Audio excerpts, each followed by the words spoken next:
wanna spend my life mending broken people. I wanna spend my whole life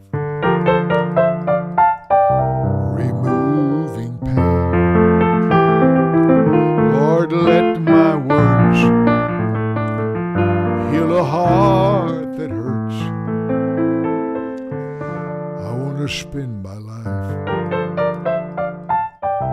mending broken people. I wanna spend my life mending broken people. I wanna spend my life removing pain. Lord, let my words heal a heart that hurts.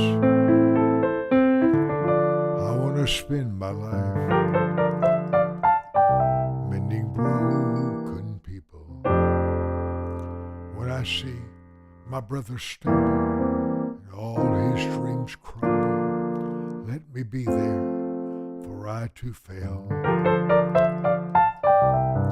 When I see his heart breaking from a wrong turn that he's been taking, let me be there, for I remember so well. I want to spend my life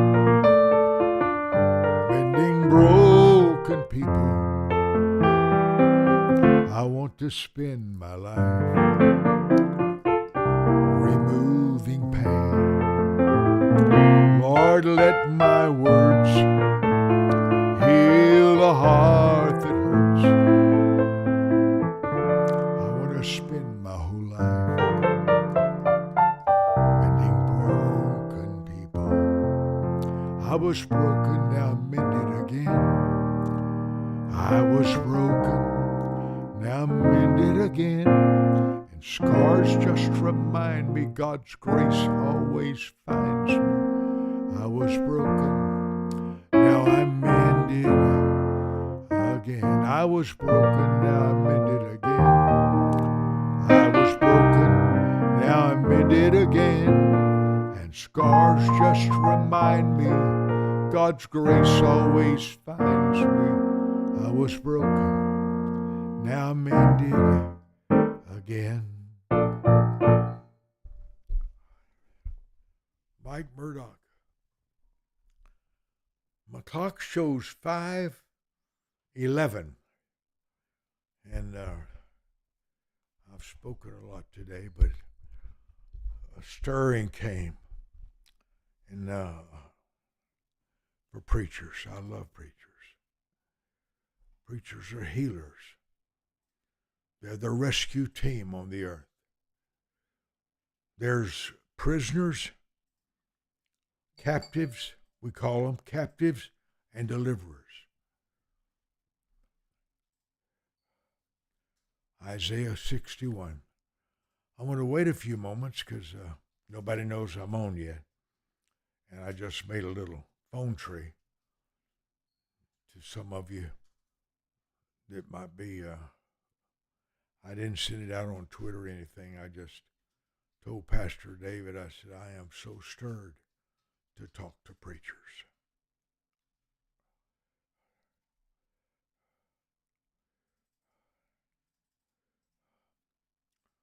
Is anybody on yet? You have a few? If you could put their, they're here. They're stirring. I'm going to wait a few minutes, but I've got to move with God, and when there's inspiration. I wrote some beautiful songs today. They're out of this world. Some I should have written 50 years ago. My clock shows, yay, she brought the little coffee. Hallelujah.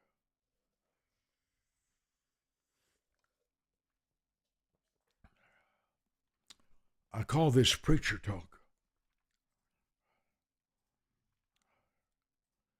If you would like a free copy of Well, I wish Janice would stay there till 6 o'clock. I wonder if she could. I doubt if she's got her already left.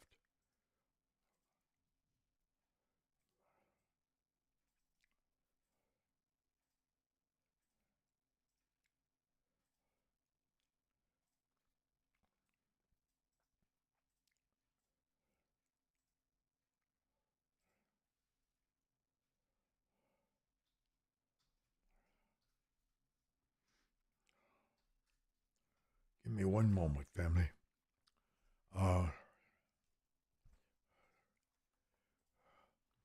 Today in a talking, I got stirred up about Rex Humbard. He was known as the first TV ministry, and things that he shared with me. We spent hours together. One of the most brilliant men of God, and he had a great church in Akron, Ohio, all over the world, really. He had the first jet. He was known everywhere in the world, Rex Humbard, and we spent hours together. And he shared things with me I never heard from another person. The time I spent with David Wilkerson. He wrote a book called Cross and the Switchblade. It's a must-read book. He's the one that brought all the gangs in New York together. But it hit me a few moments ago. While I was inspired, I need to talk to you a little bit. Preacher talk. Elijah's here. Yay. Cindy Jones. We got some more books coming to you. Dream builder. I love that phrase. Laurel Jones in Chicago said, I just got your call. Oh, I'm glad. This is the last minute thing here.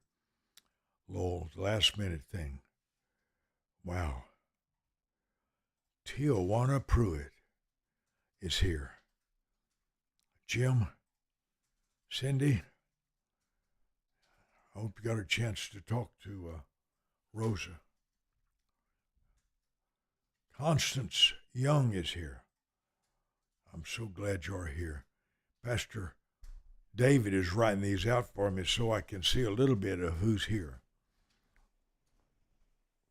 We're talk preacher talk. I want to spend my life mending broken people.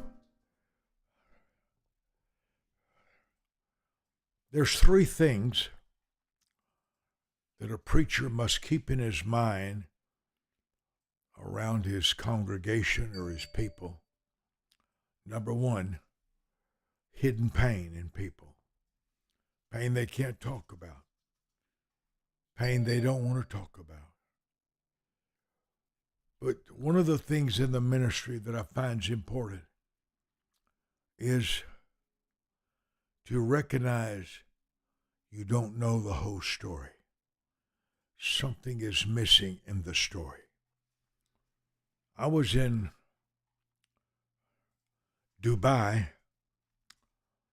talking to a lady that had been a part of our ministry many years. She's from another country. But she cried for 2.5 hours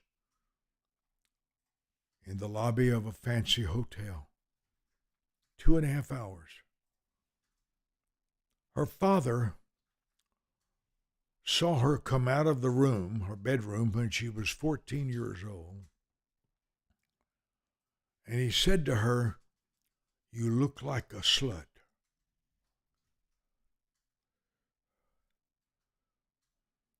His goal was to provoke her to change clothes. And here she was in her 50s, and she couldn't quit crying.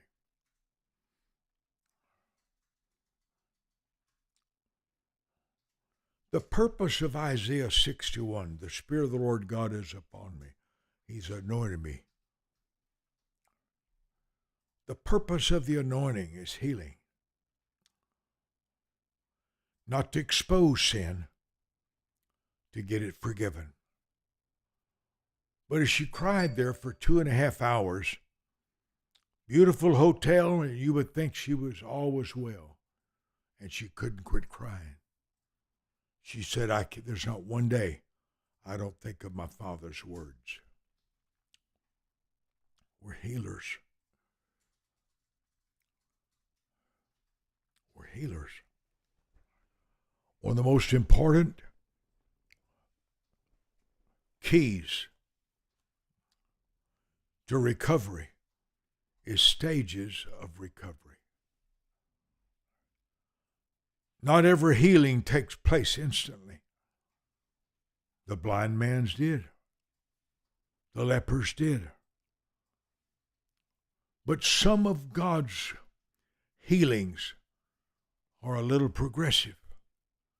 We call it stages of recovery. It's a good phrase for you to think about.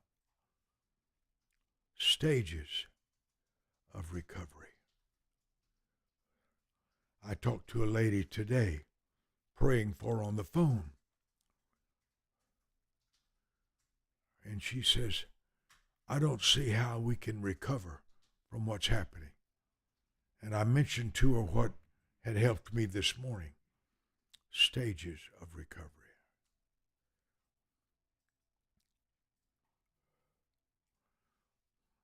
Hidden pain. Sometimes it's something they don't remember that happened. Sometimes it's something they haven't recovered from.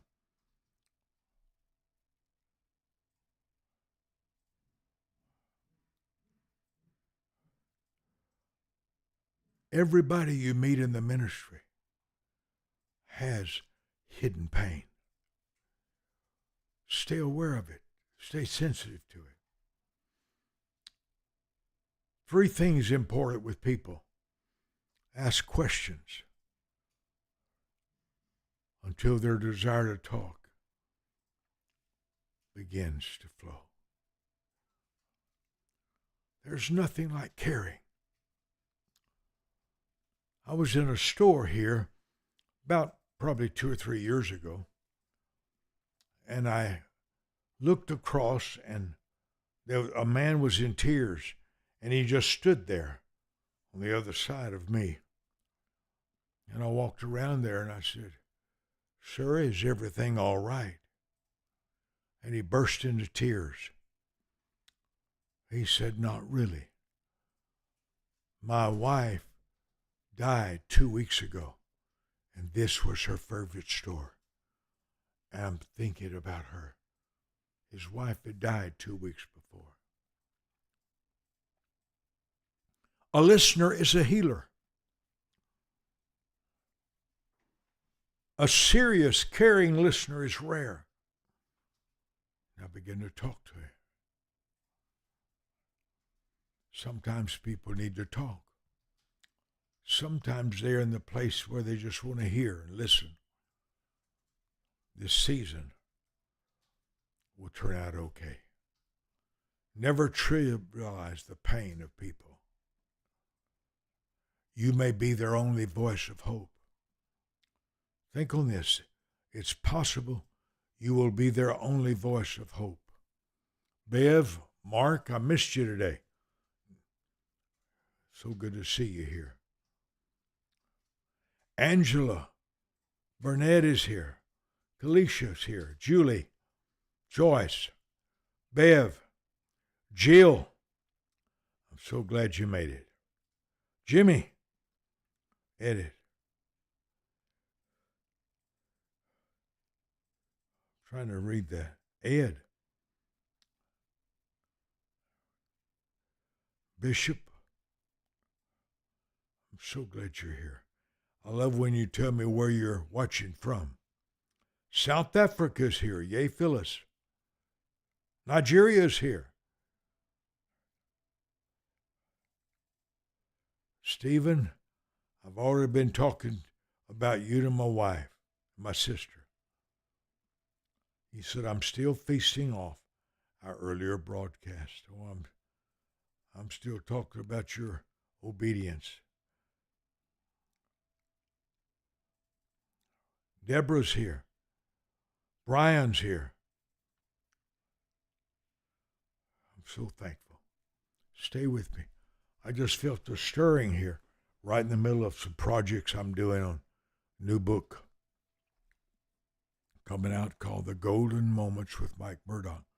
And everything I've seen and experienced, I'm putting in a collection of books.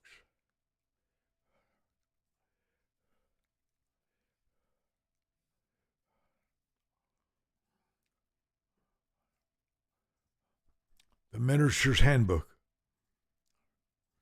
It's not for public yet, but I'm going to offer it today. It's book 377. If you would like a gift copy of it, it's the very first one of the series. You want to call 781 Radio. 781 Radio. That's my phone number to remind everybody that I teach 7 nights a week in 5 countries. And I want the radio to become important to you too. 781 Radio. Minister's Handbook. It's book number 377, if you could see at the bottom there.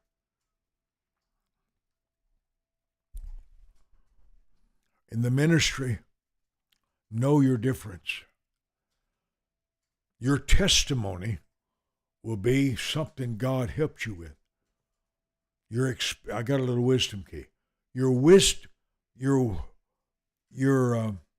experience with God often becomes your testimony to people.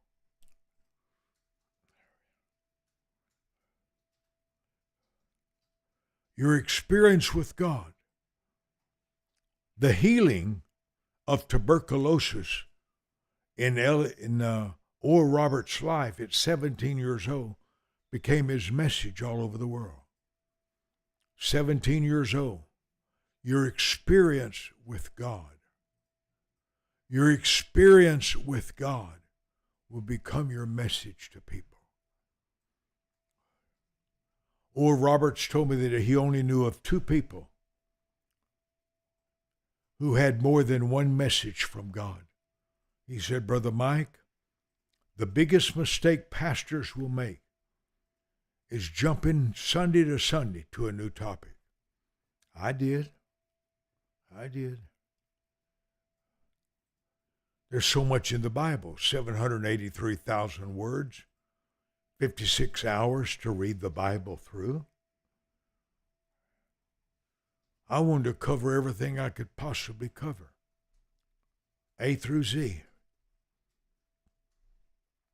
I'm saying this for a reason. God didn't give you a message for everybody. He gave you a message for somebody. If I say Billy Graham, you say Decisions for Christ. Martin Luther, a man I greatly admired, Martin Luther King, was upset with Billy Graham because he wouldn't preach about racism. And Billy Graham told him over and over, Martin, that's your lane in the highway. My lane is a decision for Christ. That's my only lane.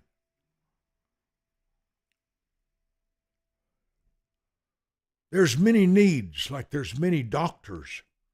You have an eye doctor, you have a heart doctor, you have a cardiologist. There's many parts of the body. Some work on the eye. Some will work on the ear. I have a lady that helps me every few months with an ear. This ear is completely deaf. This is about 20-25%. But loud sounds affect me. I can't be around loud sounds. I go into shakes. It came out of a MRI they did. I came out worse shape than I went in. I've been told that 55% of all surgeries of doctors are unnecessary. 55%. We all make mistakes. In the ministry, you want to know, where has God called me? I have a passion for the Bible. I started reading 20 chapters a day when I was 15. 40 chapters a day when I was 21. At 35, I moved to San Francisco to memorize the New Testament, 2.5 chapters a day, 4.5 hours a day under Jerry Lucas, the memory expert. Not everybody has the same calling. Accept difference. Accept difference. But know what your difference is. What has God called you to?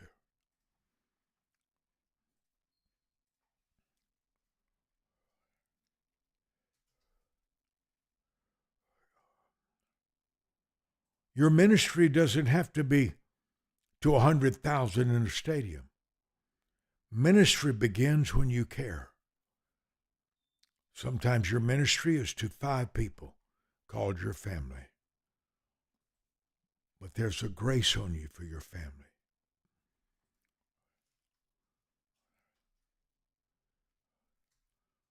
There's dangers in ministry. One is never to be alone with somebody. One of the greatest preachers I knew lost his marriage, his ministry, and everything because he would meet with counseling with one person instead of keeping somebody with him to vouch for him.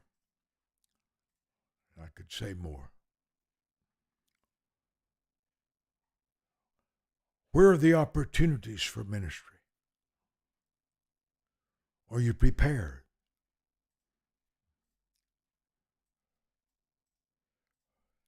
Who trains you? Who's the Elijah in your life? My first Elijah was my father.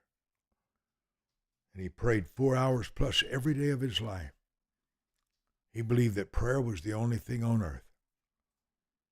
He didn't like conversation with people, but he talked to God all day long. How does God use you? What are the opportunities for ministry?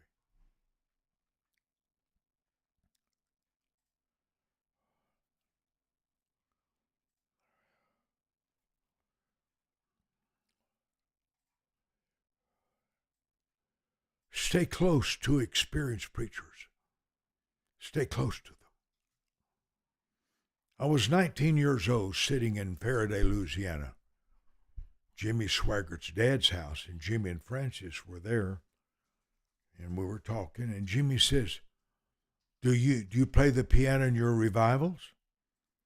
I said, no, I don't want to be known as a piano player.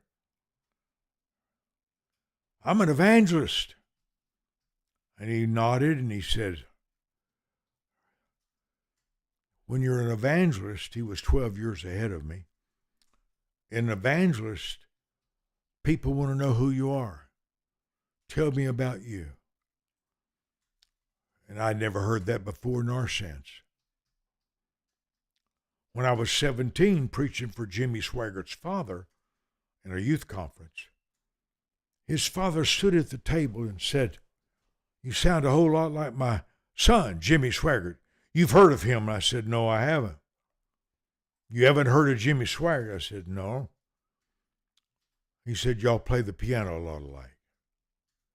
Then he said, why aren't you taking people's address, name and address back here? He said, if my son Jimmy was here, he'd be writing everybody's name and address down. And he says, every time he comes out with a new record album, I had one little record album. He said, 5,000 people write him and buy his album. I never heard that before in my life. I was 17 years old. Who are you willing to learn from?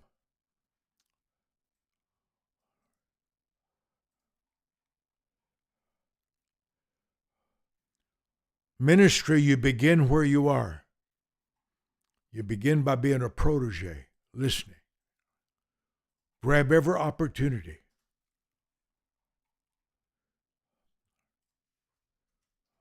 Know who receives you. A receiver is a very important part of the ministry. Who receives your ministry? Who understands what you're trying to say? Who's the investor in your ministry? There's a big difference between a Pharisee and Zacchaeus in the tree. Big difference. Not every person is a receiver. Treasure a receiver. Stay connected to receivers. Linger where you're loved.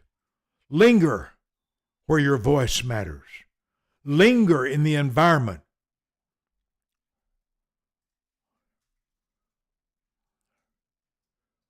Where there's celebration. Linger in the environment you're celebrating. I'm thinking of Pryor, Oklahoma. Verdigris, Oklahoma, Mr. Brother Parrish. I'm thinking of Ardmore, Oklahoma. I'm thinking of where I was welcomed. Where was I welcomed?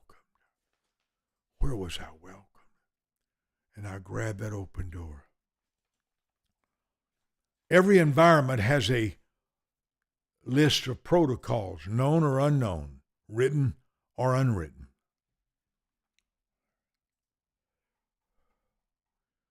I came into a church one night come to my hotel room with a pastor, real nice man, and he was happy. And I sat down at the motel room. There were balloons everywhere, and they were celebrating me. And he had the list of his protocols. I couldn't mention a newsletter. I couldn't write anybody's name and address down. And I got mad. I started looking there.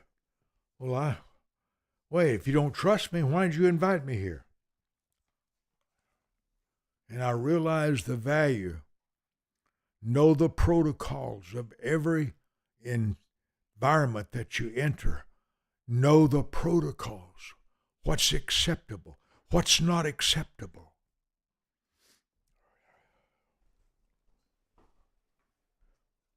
If a church is real small, they may not have a printed list for you.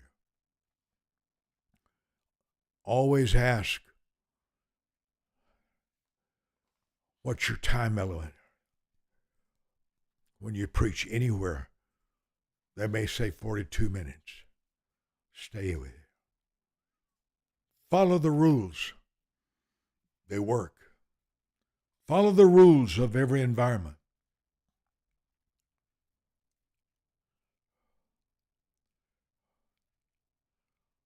It was Florida.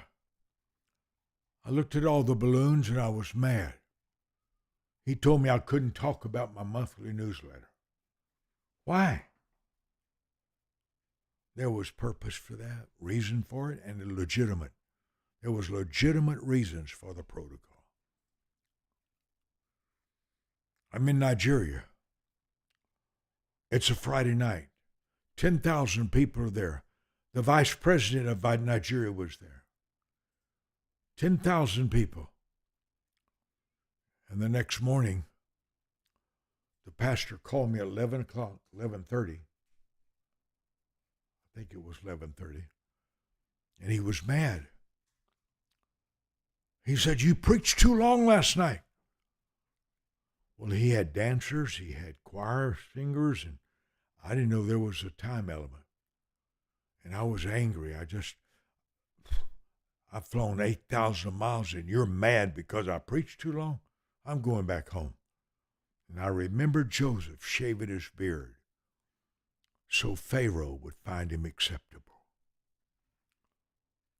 And I said, "Sir, I am so sorry." He said, "My people didn't get home till 2:30 this morning on the buses." I said, "Oh, I'm so sorry. I'm so sorry." I said, "What's my time element?" 40 minutes and not a minute more. I'd flown all the way, 8,000 miles. 10,000 people were there. And he was mad because I preached too long. I hadn't pursued awareness of the protocols. Every environment has a protocol, known or unknown. The other side of that is I received a letter from a preacher in Arizona, Phoenix. I was going to be there in 2 weeks. there was a list of protocols. One is I couldn't mention offerings for any reason. I could not talk about finances in their church. Well, I usually received offerings for the pastor in the church. I told my secretary, I said, call and cancel the meeting.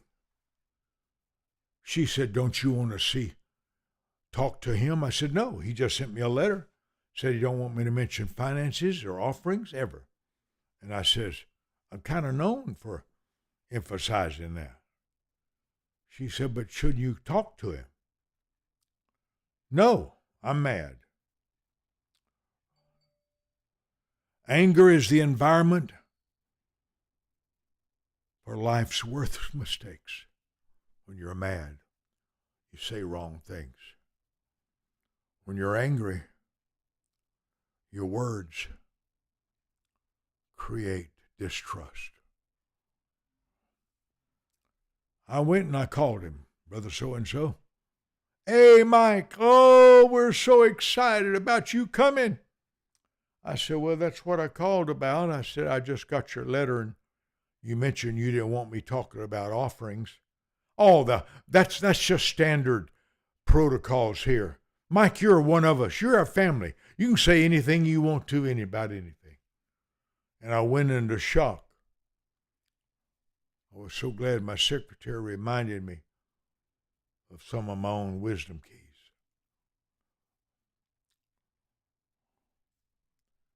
Conversation is the birthplace for trust. Never waste it. Conversation is the birthplace for trust. Conversation is the environment for caring, where your questions reveal if you care or not.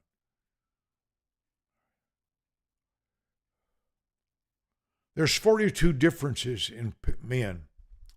42. Maybe you've read my book, The Difference in Men. The difference in men is the price they are willing to pay for mentorship. The difference in men is how quickly they apologize. The difference in men is whose mentorship they will pursue. The difference in men is huge. Same way with preachers. Father, you stirred me to go live again right here. The clock shows here in Texas 5:40. I ask you to give every preacher a mentorship relationship with somebody they trust. Mentorship is instant wisdom without the season of mistakes. Mentorship is the impartation of wisdom. It's learning through the mistakes of others. It's learning without waiting. It's instant wisdom. And I pray that every person watching me right now, that you'll put a mentorship heart inside them. Put somebody close to them who will be their protection world. Amen. Amen.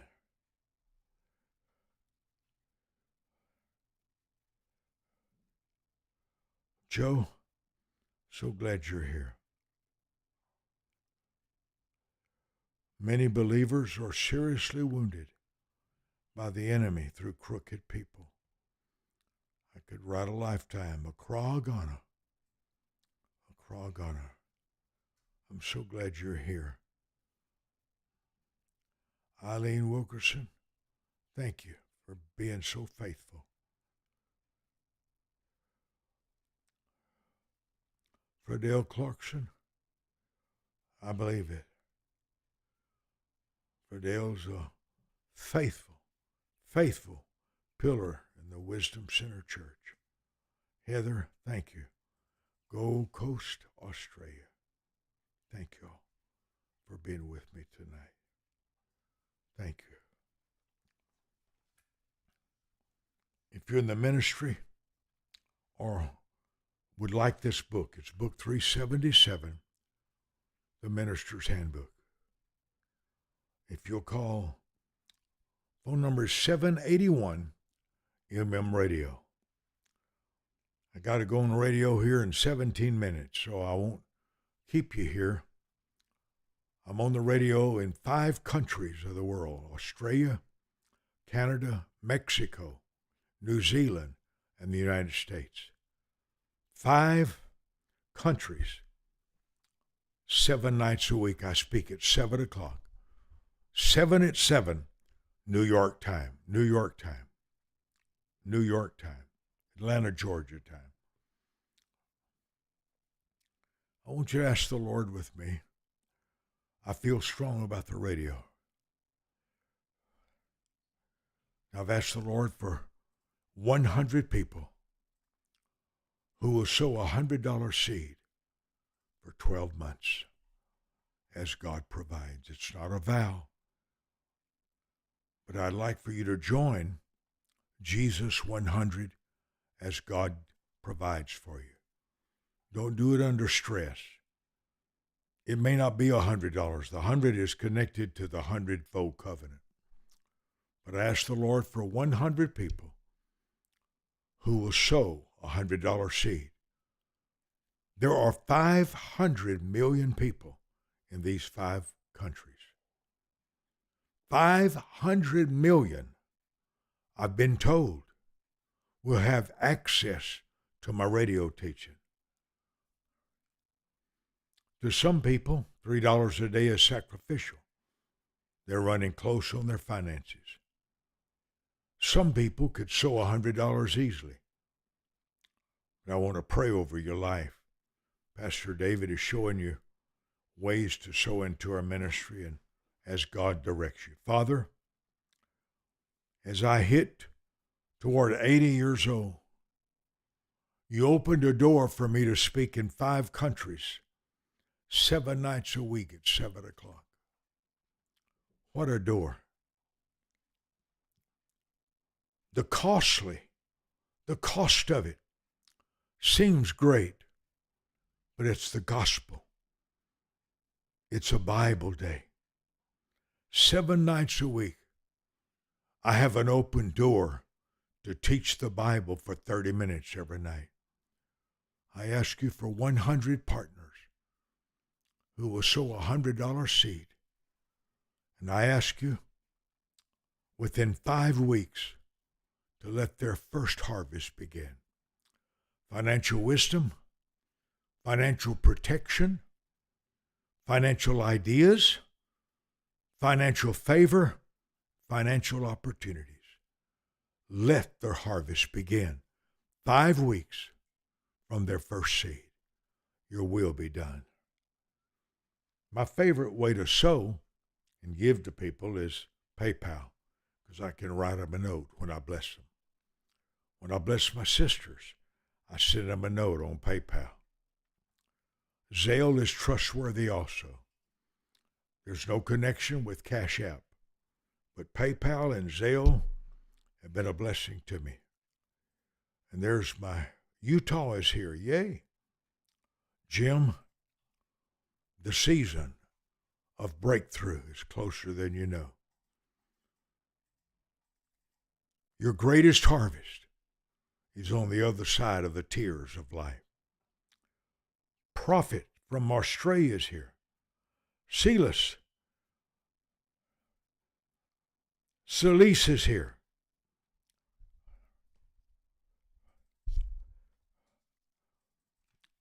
Somebody asked me, how do I get a copy? If you can call the number, the radio number, and leave a message, or you can email me, Pastor Mike at thewisdomcenter.tv.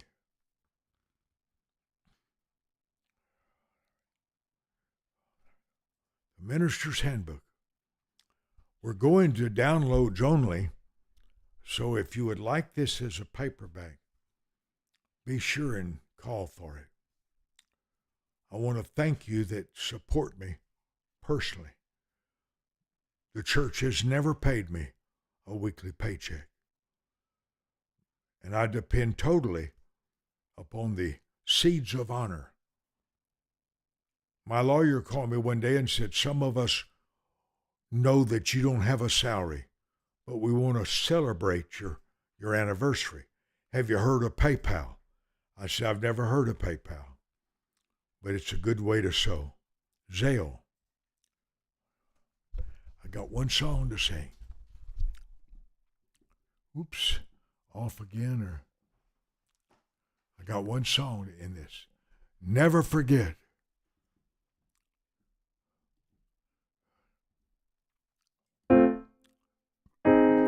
Forever love. Forever love. Jesus and me. Jesus and me. His blood washed my sins away. His blood washed my sins away.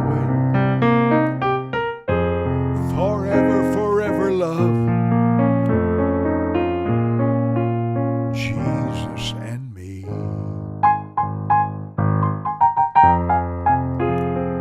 Forever love. Forever love. Jesus and me.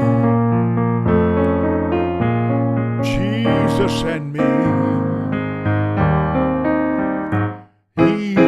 His blood washed my sins away. He gives me hope every day. Forever in love. Jesus and me. Thank you for writing me a note. 24 hours a day, the phone is open. 407 support. 407 support. Your emails are so important to me. Bishop, thank you for being here. Thank you for being a part of my life. Eileen, you're so faithful. I've often said that your mess will become your message. Your problem will become your message. Thank you from the depths of my heart. My clock shows 5:50. I'm 10 minutes away from my radio program called Heaven on Heaven 600 and iHeartRadio. I'm on the radio 7 times a week, 7 nights a week at 7. We call it 7 at 7 sometime. New York time, Atlanta, Georgia time, Orlando, Florida time. This thrills me that you change your schedule to be with me in Preacher Talk. If you're in the ministry, please email me your shipping address. Please email me your shipping address. And may you never forget, remember every hour of your life. Genesis 8. Every good seed you plant has a harvest coming up close. May God's healing be upon you. I set myself in covenant with you for the covenant of the harvest in Genesis 8. The covenant of God's presence in Exodus 33. His presence will come on you. I decree with you the covenant of healing in Isaiah 58. Your health shall spring forth speed. I come into agreement with you for the covenant of victory. In Romans 8, everything will turn for your good. I come with you in a covenant of goodness. Psalms 84, no good thing will God withhold from you. Good night.